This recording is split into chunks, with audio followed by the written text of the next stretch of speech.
चुनाव देख लिया, परिणाम भी देख लिए, अब सरकार बनने का इंतजार है। कौन सीएम बनेगा और मंत्री का सेहरा किसके सिर सजेगा, इस पर जितने मुंह उतनी बातें हो रही हैं।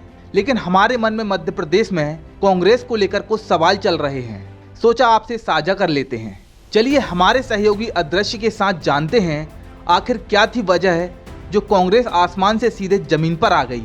जो सरकार बना सकती थी उसका कद अचानक से बौना क्यों हो गया, उसकी वजहों पर चर्चा करते हैं। हमारा इंटरनल असेसमेंट है कि हमें एमपी में 150 मिलने जा रही है। हमारा इंटरनल असेसमेंट है कि हमें एमपी में 150 मिलने जा रही है। अति आत्मविश्वास ये पहली वजह है जो कांग्रेस को ले डूबी। आपको याद होंगे चुनाव के पूर्व के सर्वे और मतदान के बाद हुए एग्जिट पोल। हर तरफ कांग्रेस या तो लीड पर थी या फिर प्रदेश में सरकार बनाने के करीब। और चुनाव पूर्व अलग अलग मीडिया संस्थानों के जितने भी सर्वे थे, लगता है उन्हें देखकर कांग्रेस फूल के कुप्पा हो गई थी।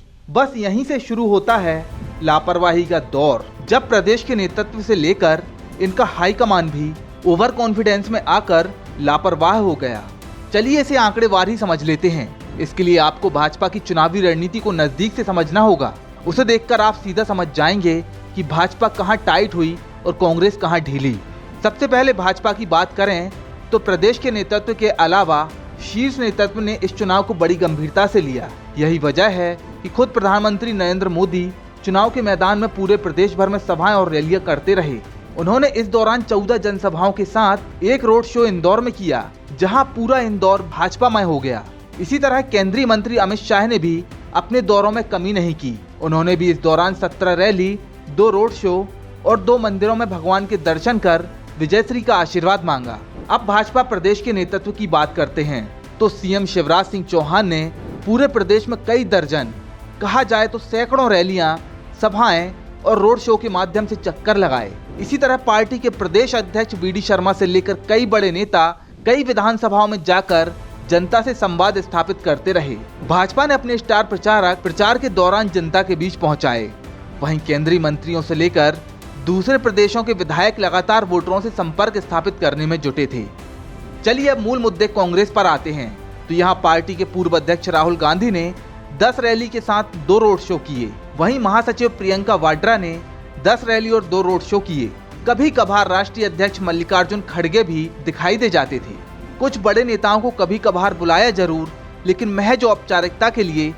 अति आत्मविश्वास का नमूना आपको कमलनाथ के उस बयान से मिल जाएगा जिसमें उन्होंने समाजवादी पार्टी के सुप्रीमो अखिलेश यादव को गठबंधन के मुद्दे पर अखिलेश वखलेश कहा था। इसी तरह परिणाम आने के पूर्व भी कांग्रेसियों द्वारा मंत्रिमंडल बनाया जाने लगा। इससे आप समझ गए होंगे ये जीत का भरोसा नहीं बल्कि घमंड था।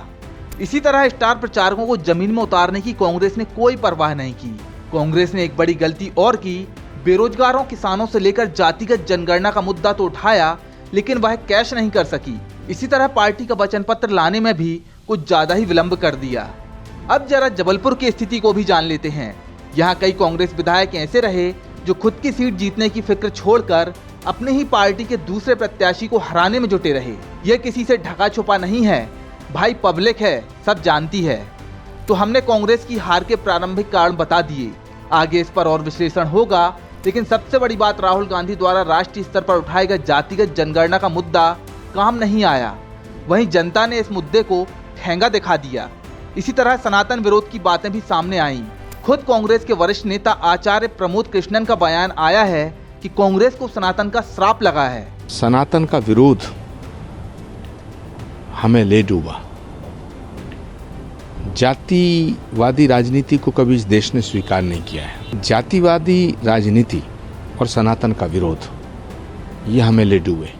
खैर कमियां आने वाले कई दिनों तक निकाली जाएंगी, लेकिन सवाल उठता है कि कमलनाथ और दिग्विजय सिंह उम्र के जिस पड़ाव में हैं, जब सूरज अपनी ढलान में होता है, ऐसे में प्रदेश में पार्टी के इन केंद्र बिंदुओं के बाद कौन नेतृत्व करेगा, यह प्रश्न बार बार उठ रहा है। युवा नेता जीतू पटवारी अपनी सीट नहीं बचा पाए। वहीं नकुल नाथ और जयवर्धन सिंह की प्रदेश में वो लोकप्रियता नहीं है जो इनके पिता हासिल कर सके। ऐसे में कांग्रेस को अब अपने अस्तित्व की लड़ाई लड़नी है। बहरहाल कांग्रेस के लिए बस यही नजर आ रहा है कि न खुदा मिला न विसाले सनम, न इधर के रहे न उधर के।